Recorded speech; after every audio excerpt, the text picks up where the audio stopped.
petite vidéo que je te conseille d'écouter à la fin si tu te poses la question si oui ou non tu devrais poursuivre tes rêves, ou si oui ou non tu devrais aller faire ce voyage, ou si oui ou non tu devrais lancer ce business, etc. etc. Il y a 3 ans, à cette période-là, je quittais mon CDI avec mes bonus et du coup, je me suis vraiment lancée à 200% dans ma propre voie et rien d'autre. Et du coup, j'ai fermé toutes les autres portes en me disant si je peux le faire, tout le monde peut le faire. Et du coup, j'ai lancé Emailleur au même temps avec les exercices que je faisais. Pourquoi je faisais ça? Parce que j'étais consciente que j'ai toujours fait des choix d'après moi et qu'au bout d'un moment, même si au début ça faisait peur, il y a toujours un moment ou un autre où les gens pensaient que j'avais de la chance. Et j'étais là, non, en fait, si moi je peux le faire, les autres peuvent le faire aussi. C'est juste une question en fait, de patience et une question de savoir dans quelle direction aller. Et ça se travaille. Donc, il y a 2 ans, je faisais mon premier combat professionnel en boxe thaïlandaise, chose que je pourrais penser impossible avant. Et il y a 1 an, je revenais en Suisse et du coup, tout ça pour te dire qu'il n'y a pas de règles. En fait, c'est toi qui dois designer ta vie d'après ce que toi tu veux.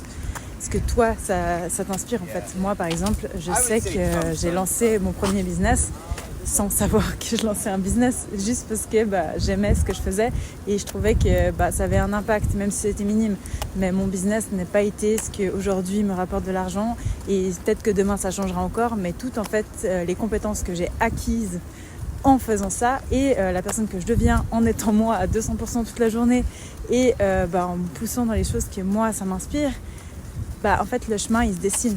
Et par contre la destination elle était claire. La destination c'est liberté de temps, liberté géographique et liberté d'argent.